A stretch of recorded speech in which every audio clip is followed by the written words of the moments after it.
some sort of saying, power to the people. Power to the people.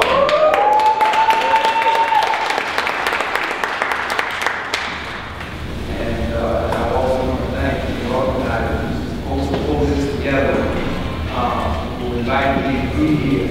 I really appreciate this. And I appreciate it especially because of these times that we're living in right now. I just recently had to admit that it is something really different about what's going on now. Am I still on? No. Just shut down. Can you hear me? We can hear you. All right, man, I want to stand up there. I'm not on the mic. Go to the podium. Should I? Okay. Or Ricardo, if you're right first, you take the mic.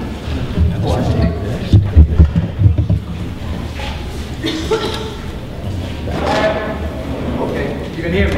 Yeah. Say no either. Okay, I will just speak now. The times we're living in, I just recently had to admit that it is something really different about what's going on in the empire, in the brain of the empire, this thing called the United States. And why it's been recent is because I think for a long time I have my ups and downs about, you know, whether we are going to pull this together in a sense of revolutionary movements in ways that will just make us manifest such power that we can actually bring this empire down and change the world. And for so long, it just seemed like it really wasn't going to happen. And we would just probably become old elders, gray hair, and barely see, barely walk. And y'all would just call us every now and then to talk about what happened in the 60s, and we would really be entertainment. But it doesn't really seem like that to me anymore.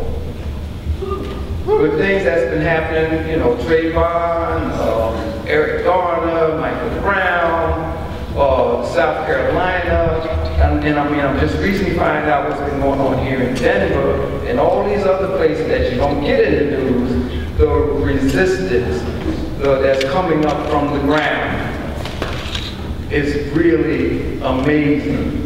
It's giving me like this renewed faith that, man, I think we can pull this off. Right. I think that I can be confident that it ain't over for real. So for example, I was just in Springfield, Massachusetts. Me and my wife and the children was at a National Lawyers Guild conference. And Black Lives Matter folks was there, and there was this organization called Vanguard Movement, and they was like not only fired up, because I've seen people fired up before, but I've seen it fizzle out. But something with them is like, do you think it's going to fizzle? They not only want to be in the streets, organizing their rage, but they want to be in the community of Springfield. And I saw them doing that. They had even a little short, video on the work that they were doing in the community. The Vanguard Movement program was a combination of the Black Panther Party 10-point platforming program and the Young Lords platforming program. And I've seen people combine them too. But different was that they was actually implementing different things in the Springfield community, like beyond rhetoric. All seems to be coming out of this resurgence of struggle, of resistance here in the so-called United States, which I'm still calling Turlight.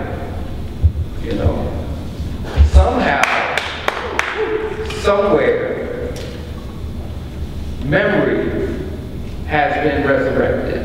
Somehow, somewhere, folks have been touched by the pain and trauma of others, and maybe their own, enough to like say, I'm tired of this. And I think that's what I'm sensing. And I mean this to you as well, is that I'm sensing that you're really tired of what's been going on, even though you might be like early 20s or maybe 30s. And I know there's some older heads in here too and whatnot, but it's like, at 61 now, I was at the point like, I don't know. But I watch and I listen, and I'm feeling like, man, this might be it. You might be the generation we've been praying for a long, long time.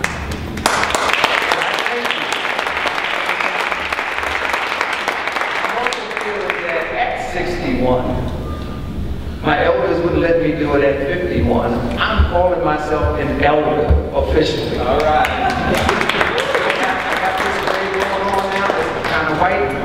I wear my glasses on like this little book, and you know when you put your glasses on, it looks like this. You're really an elder. But I feel that the job of an elder is to be available to you. Because we need to be in a position to share with you what went on with us back when we were you, at your age and your life experience. We need to share with you things that we tried to do, things that we did well, things that we did not so well. What was it like to face the most militarized technological empire on the face of the earth? What was it like to be a victim of the counterintelligence program? What was it like to see people even in your own community at some point start to back up from you, when just prior to them backing up from you, they was beginning to embrace you because you were helping them to see themselves differently. For example, I'm born in 1954. I really am a product of the 60s. If you kidnap a people from Africa and through the Middle Passage you drop them off on someone else's land and you put them in slavery and you set up institutions to perpetuate that slavery, which at the same time is going to create this European nation here, which many of us call settler colony. What happens to these people which now 300, 400, 500 years you have trained to accept being conquered and to being acquiescent participants in their own oppression? What happens when the time comes in your life where this African, who's called nigger, is now beginning to embrace themselves in a new way and say, I'm proud to be an African. Black is beautiful, black power. We can change our world.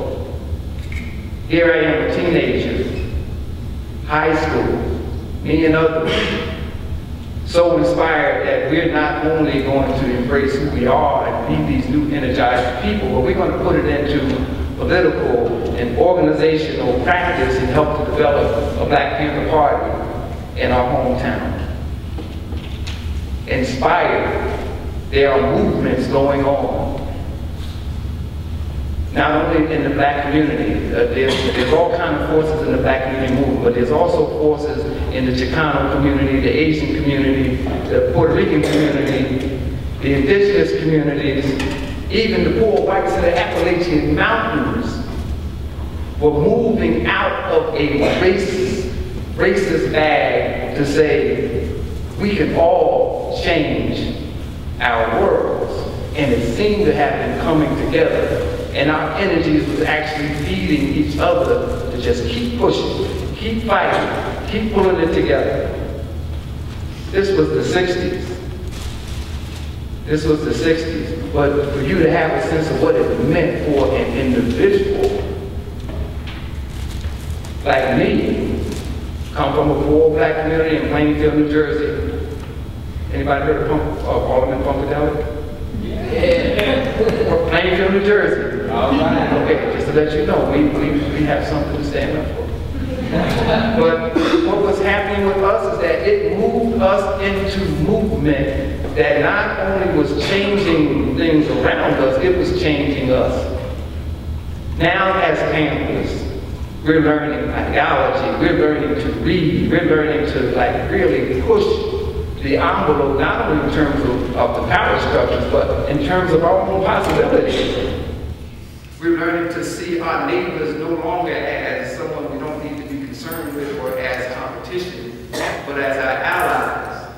Brother and sister meant something, you know? And it became like a way to just, in front of you and inside of you, transform, and you're feeling it. So now these programs, there's the free breakfast program, the free lunch program, the free medical clinics, the liberation schools. And you see the young lords doing the same thing. I'm in New Jersey, New York, and one of the young lords are there too. You see the anti-war movement. You're going to participate to support them, they're supporting you. You see the Students for Democratic Society and the underground. You're seeing the White Panther Party. White Panther Party, you know. You're seeing folks moving out of such positions that maintain the empire that are saying no more. I lived that. And that's all right that I paid the consequences. It's the fact that I lived it that stays with me and allows me to be optimistic about the future. Because I know what we can do. So today, you know, I should talk about in between, because I go to prison, 74 for the long stretch, come out like beginning of 86, to no movements, no political activism worth talking about. And in my community, folks don't even know about the Black Panther Party. A young brother, I asked a young brother, high school student, what do you know about the Panthers, Black Panthers? And he said, is that a martial arts group? And my heart was crushed. But then I also had to think that the counterintelligence program, the U.S. government, the U.S. media does its job. It crushed us like it put that program into effect, like they crushed students all around the world. Then after that is the mop-up operations. And the mop-up operations included not only them putting a whole bunch of us in prison, terrifying a whole bunch of others, running others into exile, but even the cultural weapons. The TV shows now was just swarming with cop shows that always showed how the United States got their criminals. And of course, we were the criminals too, you know. You didn't see anything more about the revolutionaries, whether it was Angela with the big afros, Bobby Seale, Huey Newton, whoever. You didn't see them anymore. You've seen acceptable figures. Black power is now translated as black capitalism. But through all of that, no one was paying attention to the fact that there was folks who were captured and placed in prison and were not to come out for long, long periods of time. So today, that's why you got folks that's been in there 20, 30, 40, and 2 at least can count 50 years in prison under a government that does not even recognize political prisoners. Yet, folks like me and others, and folks like the political prisoners are still dreamers, are still hopeful. Now, I'm out here, maybe I can be.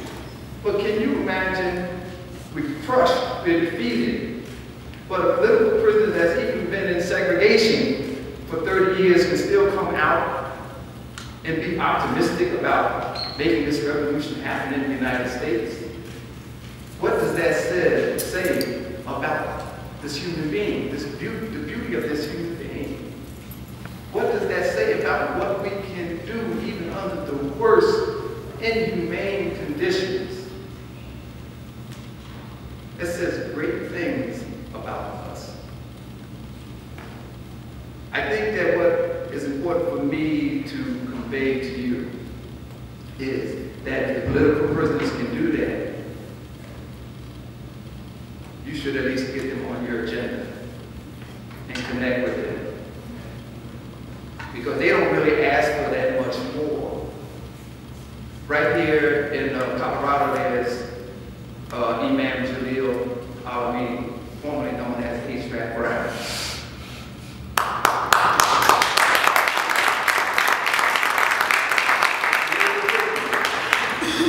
We all know Mumia Abu Jamal. We all know Leonard Peltier.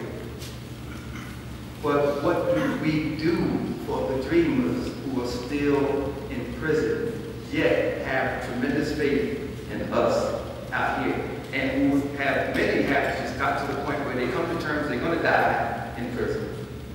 And to them, they're just being realistic. So the only thing they're asking is that you include them.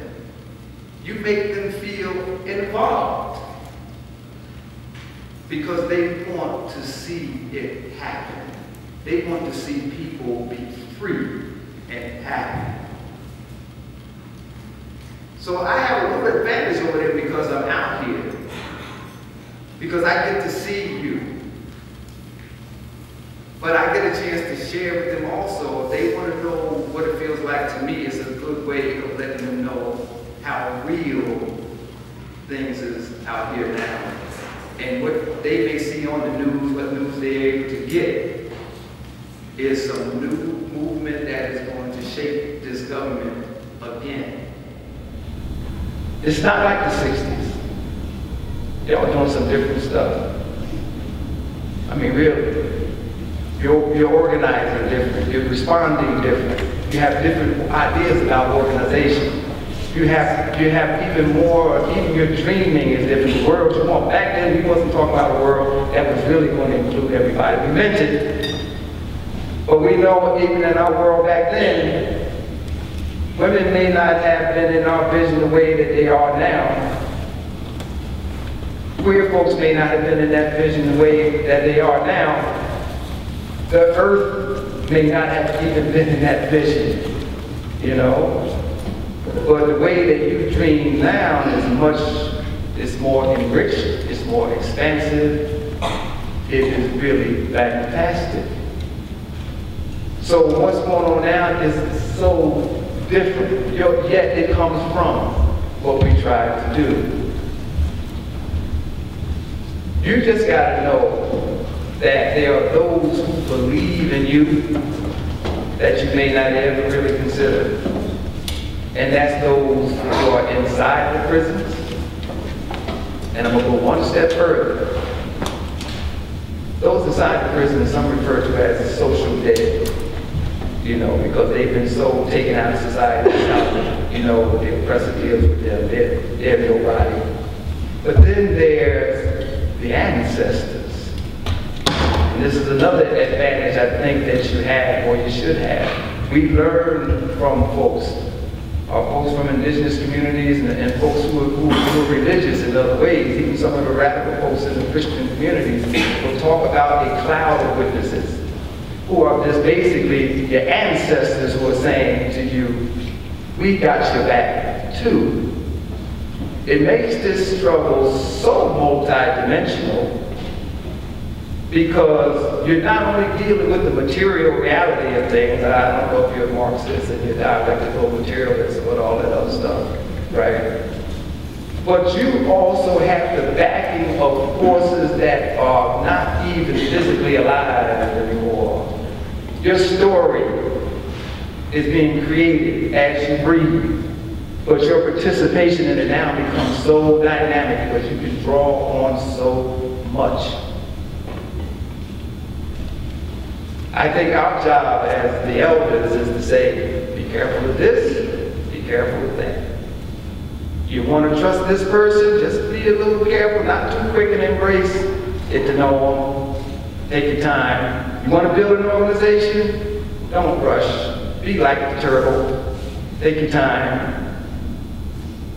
You know you're going to face some really dangerous times and you're going to suffer. Have some backing, have some community. Because when it gets really to that point where you suffer, and that's okay, you know, we're in this world, you want to have that space and those around you that's going to help you heal, recover, pick up, and get back into the flow of this struggle again. And from folks like me, we learn this sometimes the hard way. We learn this while we're sitting years in prison, and that gives us time to reflect. We know that you carry these struggles on from things that we laid down. We know that we have carried it on from those who laid down before us. That's the way it's supposed to go. But we know also that without us, and without intergenerational, and without those other dimensions of our real reality to support us, we can't really do much against a system that will put every material force that at their disposal to crush us.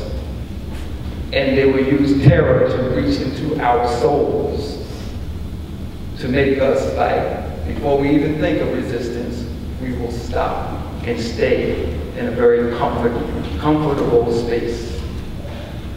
Breaking down the empire means you gotta get uncomfortable. Challenging these systems of oppression means you gotta get uncomfortable. I mean, but listen, being a Panther meant that you have to get very uncomfortable. How else was we able to do it? To go up to people in the community and say, hey, would you support, you know, the revolution? Would you support it through the breakfast program? They're not going to readily come up to you and say yes. They only see you from how they've been trained to see you as somebody to be scared of. Because the media had already said that Panthers was hoodlums, ex-cons, dangerous people, and it took time.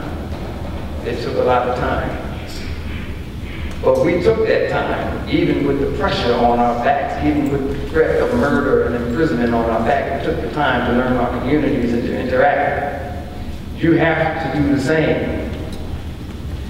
More dangerous today because the technology is more dangerous today. Me and someone was just talking about the social media, and I know it has some advantages, but it seems like your generation is so hooked into this social media that you give up all the information to the system before you even do it. One of the reasons I'm an anarchist is because anarchism says face-to-face is the way to go. And it made me reflect on the Panther Party because programs were built face-to-face organizing. What does it mean? Everything else should support you being in some community or in some space to get to know people face-to-face. Learning how to have honest dialogues that can possibly help you and that other person change your life in the course of struggle. No matter the dangers.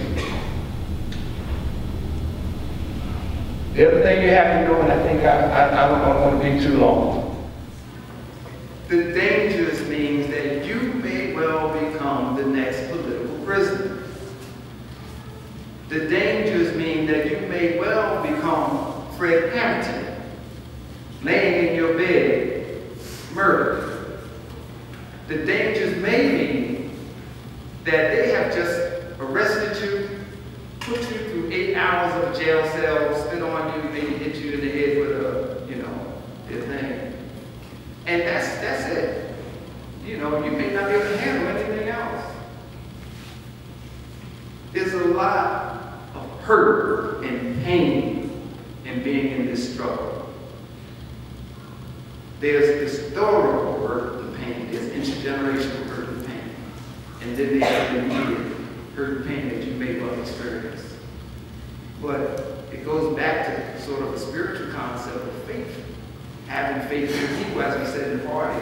Having faith in the people power to the people. I say power to the people, that we can bring it all to an end in the course of building up free lives. Lives that are authentic, communal, happy, collective, all those good terms that, you know, are dear to us. It can happen, but you have to be prepared.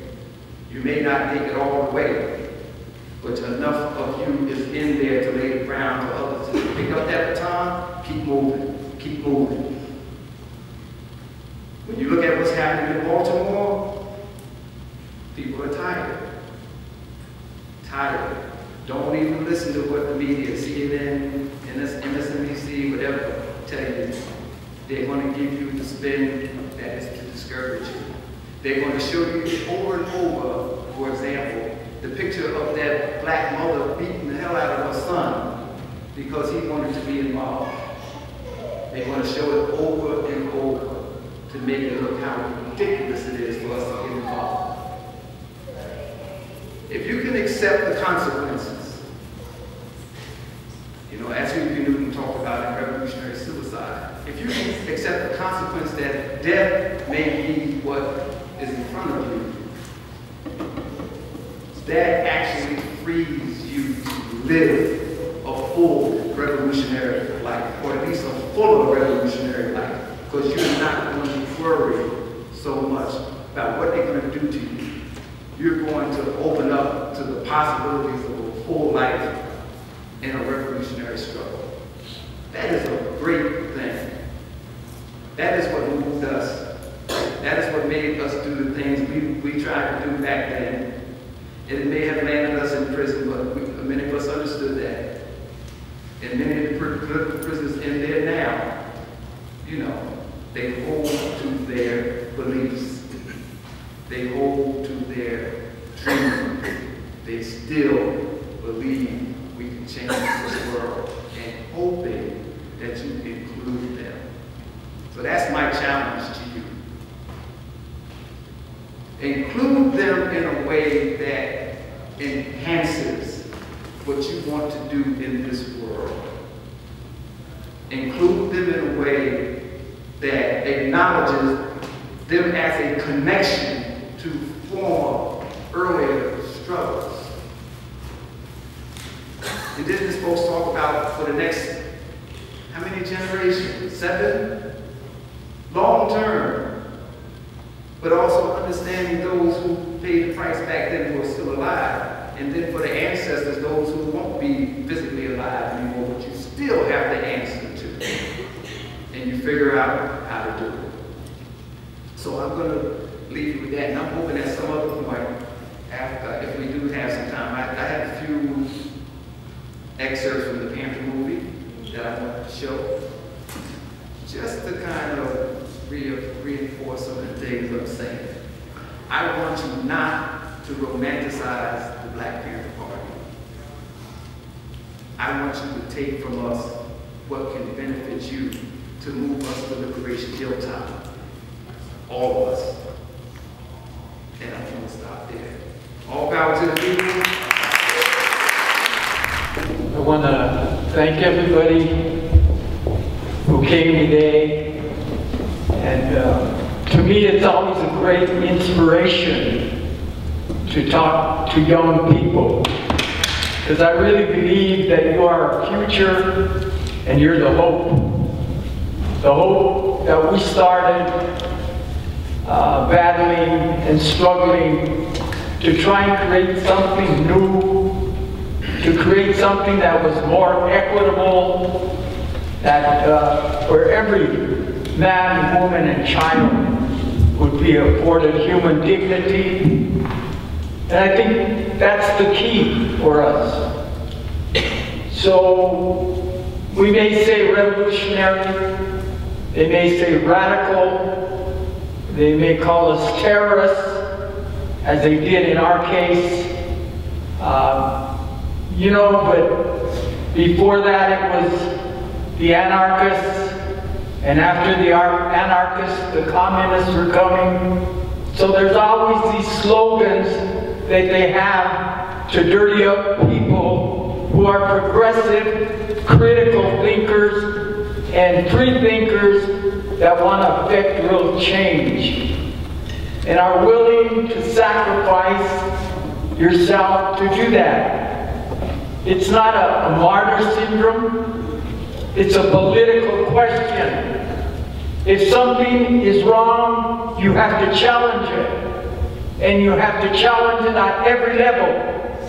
And when we talk about today and what is happening, and I see this reemergence again of the people who have been oppressed, the people of color in this country rising up. And as we speak, them young black brothers and sisters are fighting in the streets in Baltimore. They're trying to create something new to bring in awareness to the police crimes and the murders that are committed by the police daily in our communities. And people, if you're not a person of color, you can't relate to that. You don't understand that because you don't live that social condition and that social reality that people of color live. And until we can bridge that gap, there's no way that I see us coming together. We have to come together in understanding there's 4 different realities in this country that are lived. Black people live one, Chicano Mexicanos live another, Puerto Ricans live another one, and Native Americans live another one. And until we can break through that mindset that there has to be a more equitable world for all of the people, that we have to be able to stand up and fight and make demands and fight for those demands. And if we don't do that, then in our silence, we're condoning the actions of the state, the actions that they take in the communities where we live. And so I don't know how we can ever get to that understanding. I don't know how we can really come together. I've been doing this for 55 years. And as the brother said, he's an elder. I'm ancient. I'm going to be 8 years old. But the thing that's most important is that you continue to vibrate within yourself that question and that quest for freedom, democracy, for all of us. And I think that we have a path that can be followed. In the state of Colorado, I get so upset. Nobody even knows who the 9 martyrs of the Chicano movement were in this state. They were, out of the 9, 8 of them were students. So they killed them, I believe, because they were our future intelligentsia. And they could not allow that. And the 6 from Boulder were Neva Romero, Reyes Martinez, Francisco Darley, Francisco Granados, Humberto Terán, and Una Jacola. And Una Jacola was a white young woman who believed that we had to fight to effect change. And she lost her life in that fight. And then Luis Martinez was killed here in Denver, Colorado, and Carlos Zapata. Ricardo Falcon, who was going to be something special for our people, was murdered on his way to the La Raza Unida conference in Oro Grande, New Mexico. And how many of you people even have ever heard of him? I'm glad I see a few hands. But I'm telling you, we should know what these people lived and died for, and why people take the positions that they do. We're not insane. There's nothing insane about trying to be free. When you look at how the United States was developed, the infrastructure of this country was built on what? On the enslavement of black people, on the genocide against Native Americans, on the colonization of half of Mexico and Puerto Rico. And that's a historical fact. Those are historical truths. So when you come and you learn,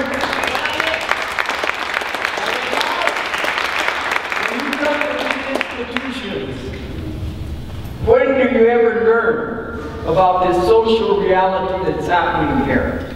You know, what's happening to us today and what's coming onto view now as young people was thought up in 1975. There's a book called The Crisis in Democracy, and it was written by Samuel P. Huntington, and it's a trilateral commission position. And they come out and they say that there's an abundance of democracy within the United States. And within this same United States, you have an ungovernable sector. Be they black, be they Chicano Mexicano, be them Native Americans. Those are the ones they name. And we're the ungovernable sector, and we are making all these demands on this democracy. Since you told us that this was the greatest democracy on the face of earth, feed us. Give us an education. Do all these, meet all these compliance that you have said democracy has to offer us. So Huntington and these folks that are people in power and control everything, they say no. What we have to do is we have to start cutting back at the back of this democracy. And we have to unleash our police forces. And so that's what's happening. They're again killing us in the streets, like just running around and shooting dogs in the streets. And the reason they're doing that is to terrorize our communities and our people and keep us in line so nobody speaks up and nobody says anything. And that's why I believe today what's happening in Baltimore is so important, because them young people are taking it to a new level and something's going to come out of it. I don't know what. I'm not going to believe it, but they're going to believe it. All of these issues that are happening to us, we have to be able to understand the whole state strategy. And we're always moving after the fact because we don't study enough. We don't make analysis of where the government and the powers are going. How did we not know that how did we not do anything when they destroyed due process of law and the Miranda Act? And now you have no due process of law. And Obama can send a drone wherever he wants and kill whoever he wants, whatever day of the week or hour of the day he wants. Now how in the hell can we justify that? There's supposed to be a due process of law in so-called democracy. Why didn't we stand up and fight that? Why don't we take positions when we should? And that's what I think is the most important thing that we have to do. We have to be able to analyze where the state is going. Analyze what the future looks like. And to me, it looks bleak. It looks like you are going to be into some really hard times. And I think the repression is going to escalate the way it's been going like we've never seen before. And now, you, the middle class, you are involved. You're going to start feeling a little of this crunch. And then you may have an understanding of what the social reality really is of people of color. And I'll tell you one thing, the middle class and the majority society in this country, they won't take it laying down. They will not. So I think those are the things I see that's coming forth in this country. And it's something that we have to come together, and you as young people are going to have to deal with all of this. What are the alternatives? How can we build institutions ourselves to kind of preserve ourselves in some way? We have no resources. Everything we ever did, you had to go fight for the scraps from the state. Well, that's not independence. That's not real democracy. That's coming under another servitude. And if we can't sever that, we're never ever going to be independent. We fought the developers from Arizona in a little town called Tierra Maria, Nuevo Mexico, and we armed ourselves, our stood them on for 18 months till they made a deal with us, and they gave us, we rescued 217 acres of occupied Mexico. And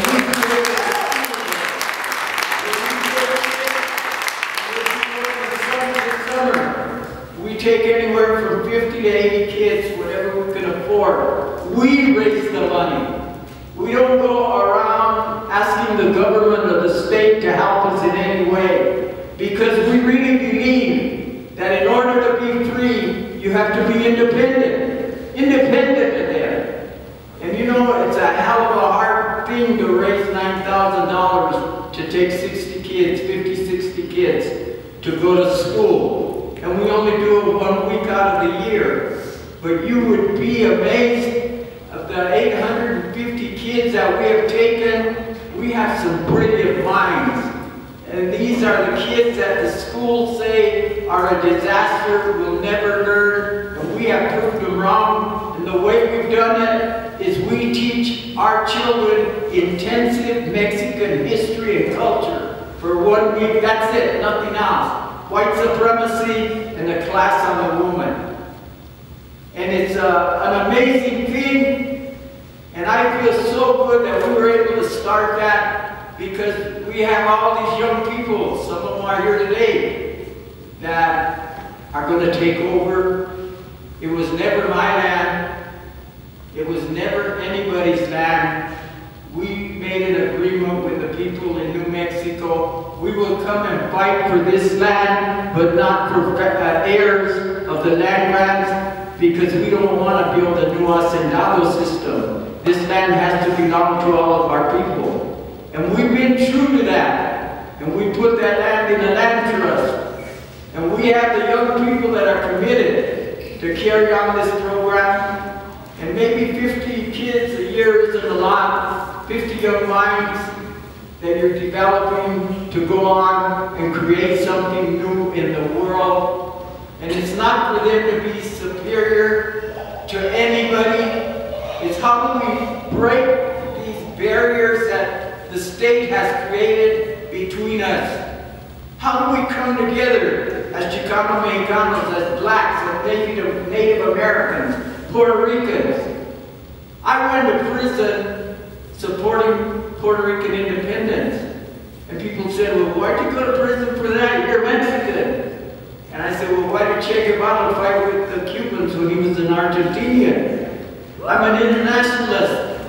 I believe in people. I believe in all of the people of the world. And till the day I die, I will struggle for that. Until there is human dignity for every man, woman, and child in this world. And I'm not going to see it in my lifetime.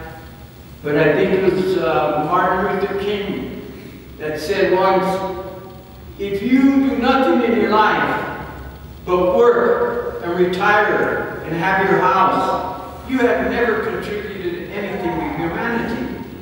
And you consider that freedom and democracy. You have to reevaluate some of them things.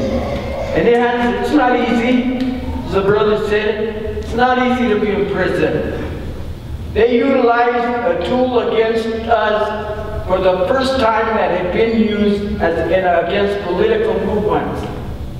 The grand jury attacked the Puerto Rican movement, the black movement, the Mexican Chicano movement, and the white progressive left movement. There's an incredible documentary. You should get it and show it here at this campus. It's COINTELPRO 101. And that's the program they devised to destroy all of the social movements in this country. And that's why we have 9 martyrs in Colorado. And so you have to be able to look at some of these things. And when we got charged with civil contempt, we didn't even know what the hell a grand jury was. I had to go to Chicago. The FBI couldn't find me for 5 years. I wasn't hiding. I wasn't underground. I didn't have a telephone. I didn't have a light bill. I didn't have a driver's license. I didn't have anything. and they couldn't find me. And I was living on a farm where we didn't have no running water, no electricity, anything. And it took them 5 years to find me. And so this thing that this technology is so great, yeah, because we all feed into it. If you have all the attributes of what they need to track you, they're going to find you real quick. But anyway, I wasn't hiding. And I get up one morning about 5 in the morning, and there's all these cars around this lake, and all these guys are dressed like hunters. And I asked my compañera, I said, she's from this area. I said, well, who are these people? What are they doing here at 5 in the morning? And she says, oh, they're duck hunters. I said, no, they're not duck hunters, that's the FBI. That same later that afternoon, they gave me a subpoena and took me to Chicago. The next day I went to Chicago to the grand jury, and that night I was in prison. Civil contempt for refusing to testify. Then we get out in 78. They started with us in 76, and they took us all the way to 86. 10 years of just fighting and defending ourselves. And they filed a new charge on us called criminal contempt. Criminal contempt was a charge that they created to use against the mafia, to force them to testify. And criminal contempt is a scary charge. It's an open-ended, and it's up to the discretion of the court, and they can give you from 6 months to life in prison. So when we learned all these things, we're like, what the hell is going on here, you know? They started this thing with civil contempt, now they got us for criminal contempt. Then in all the New York papers, the terrorists are on trial, you know? And they took us to a federal courthouse that had been bombed, and then they put up the metal detectors all over, and the people would ask, well, what's going on here? And they said, oh, we got the terrorists on trial. Anyway, to make a long story short, we had a lot of support. The judge in our case got 140,000 letters, and the Justice Department wanted them to give us 24 years, and they gave us 3 years. So we decided to go do the 3 years. And in 3 years, I was in 11 different federal penitentiaries. Arizona, Texas, Missouri, Virginia, Alabama, Pennsylvania, and probably Texas, and California, and probably missed a few along the way. But you understand when you're a political prisoner, you're treated differently. They took us to a prison in Lewisburg, Petersburg, Virginia. And they wouldn't let us in the general population. They kept us in the hole. And so our lawyers kept fighting, and we finally got into the general population, and there was 1,020 inmates in Petersburg, and 1,000 were black. And we were 5 of us that were 5 of the 20 of non-black people. So when they brought us in, the brothers would not talk to us. And I told Julio, who's from New York and a Puerto Rican, I said, well, I don't know, something's up here. I don't know what's going on. Finally, about 5 o'clock that evening, a brother from Washington, D.C., I never knew his name, they called him there. He said, we saw you people on TV. You are some bad motherfuckers.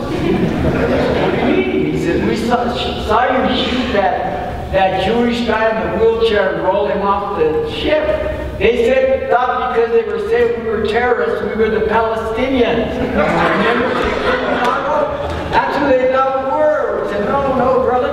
We're Mexicans and Puerto Ricans. We're not them folks. And so we started, we had a wonderful time with the black community in that prison. And we were organizers, so we didn't stop organizing.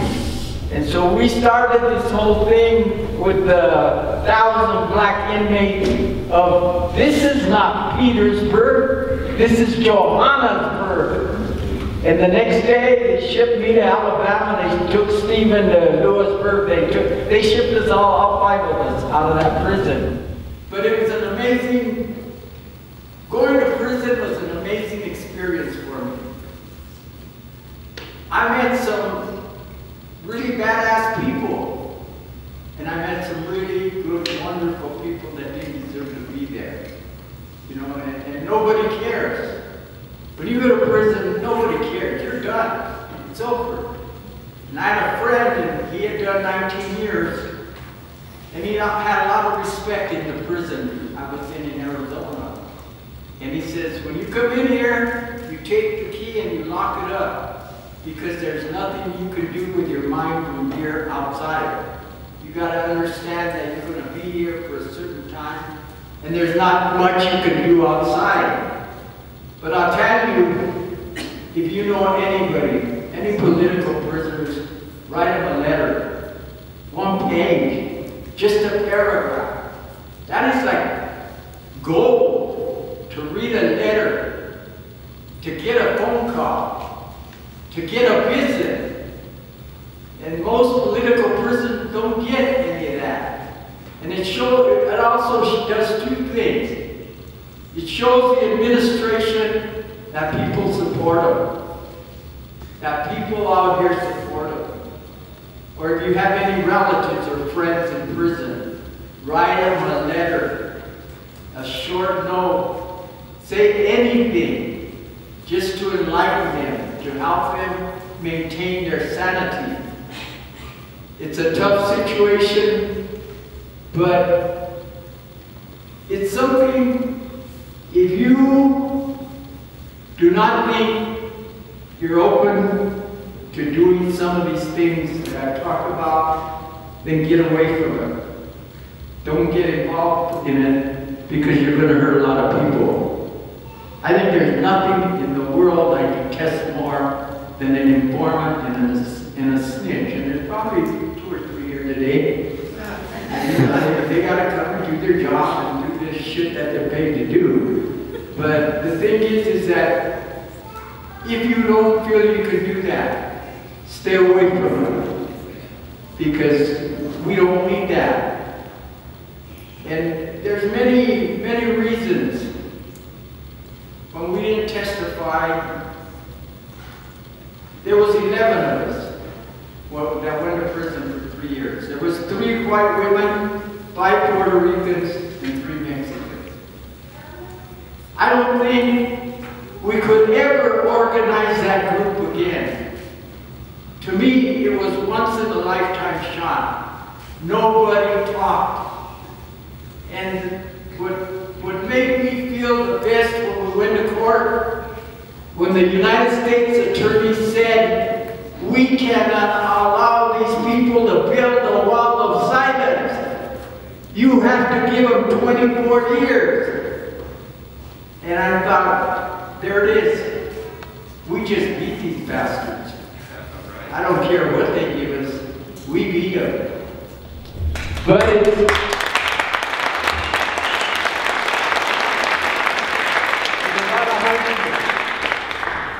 there's a lot of effect, negative effect it has on your family. I have a daughter, my youngest daughter, who's in prison and in Arizona, and they gave her a lot of time for something she probably should have got 3 years. She got 12 years.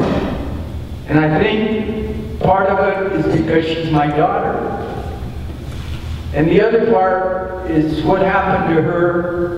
She was 3 years old when I went to prison. And her mother was going to school, and I raised her. She was always with me. So you have all these psychological trauma that happens within your own families that people don't realize. And it's not that it's not like we don't care about humanity. We love humanity. What did Che Guevara say? At the risk of seeming ridiculous, a revolutionary loves humanity. But you have to fight the people that are destroying humanity. There's two lines. There's two political lines in the United States that's always been here. And one is fight today to survive tomorrow. And the other one is survive today to fight tomorrow. So which one are you with? You have to ask yourself. And with that, I'll leave you. Thank you.